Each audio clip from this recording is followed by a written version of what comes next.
I use Twitter to understand what's going on in the industry, to understand what people are talking about, what's important to my customers, because that is the value for me in thinking about the product that we're developing and how we're going to think strategically about delivering new value to my customers. And personally, I can tell you that I will very quickly unfollow somebody if they're not delivering value. There was one person who was launching a new form of their business, and on the day they launched their product, there was 37 tweets in a 2-hour period, and it was the same version of the tweet repeated 37 different times, and their goal was to get a number of people following them based on the searches because it would improve their search results, and I stopped following that person. So be very cognizant of the value you're trying to deliver through your messaging, whether it's Twitter or Facebook or one of these other channels. That's a good poor example of exactly leveraging Twitter.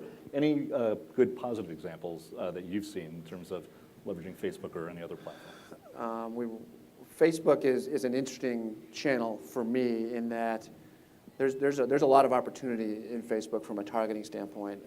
The advertising is a lot less expensive, but it's also a lot less effective, I think is what you'll find. So be careful about how you think about it strategically. I think other ways you can leverage Facebook, whether it's through a company page. I'll talk about e-commerce. E-commerce, everybody for the last 3 years in e-commerce has been talking about how they're going to leverage social networks to create social shopping.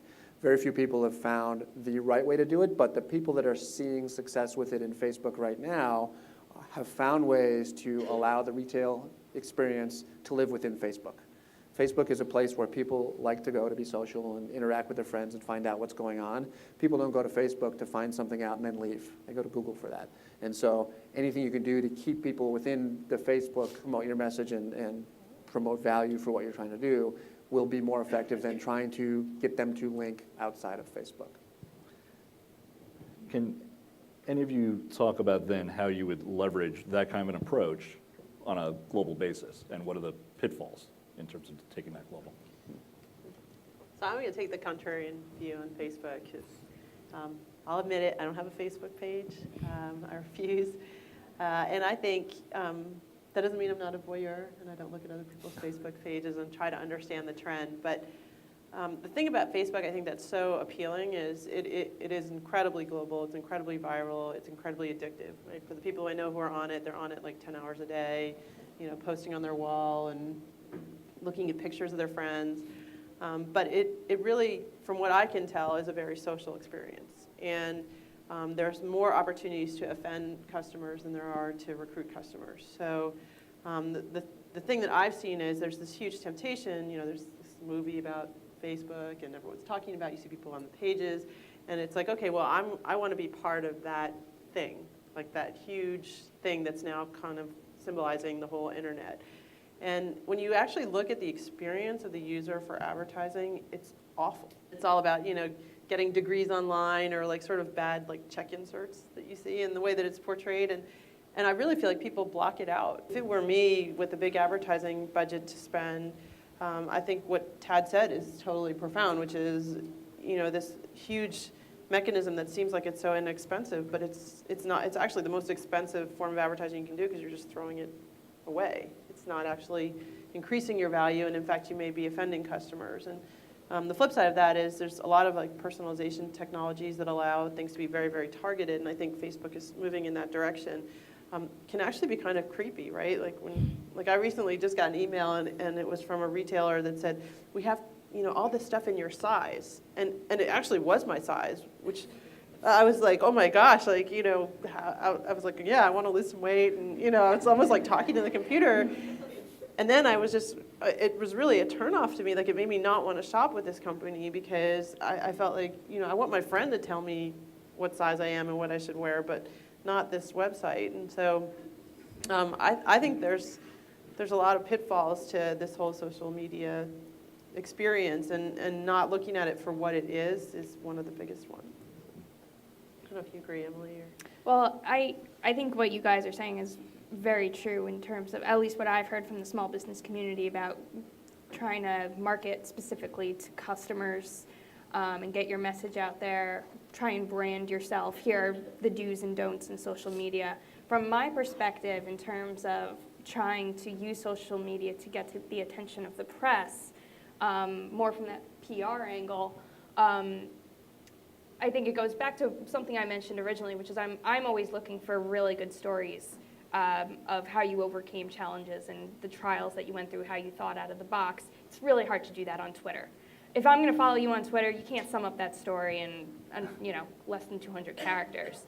I don't want to have to read 5 pages of it either, but there are a lot of great platforms out there that do allow you to get your story out there and brand yourself as an expert by talking about the experiences that you've had that I check in on, and a lot of people don't even realize that I do.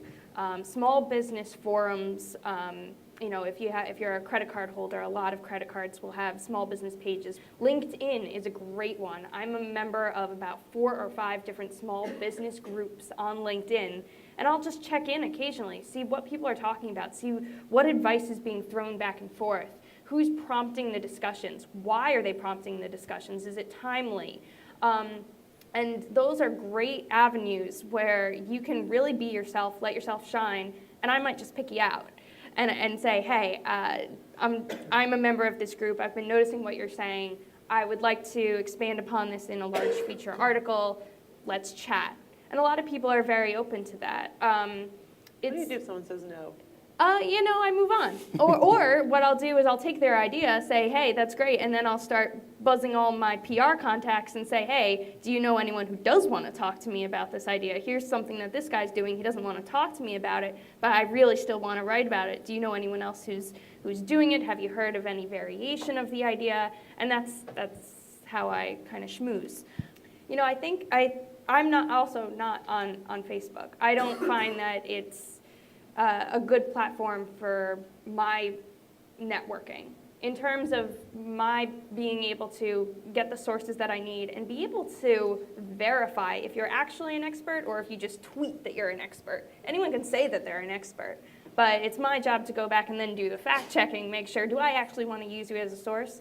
A place like LinkedIn is a great platform for me to be able to do that. I get them with the ideas, I can verify my sources, and it's a great way to meet up with people. So that's the avenue that I personally prefer. I can't speak for marketing to the customers. I think you guys have addressed that, but in terms of being able to get the attention of a news outlet, I can tell you that's where I'm checking in. It sounds like, and I would agree with this, it sounds like you have to be genuine, right?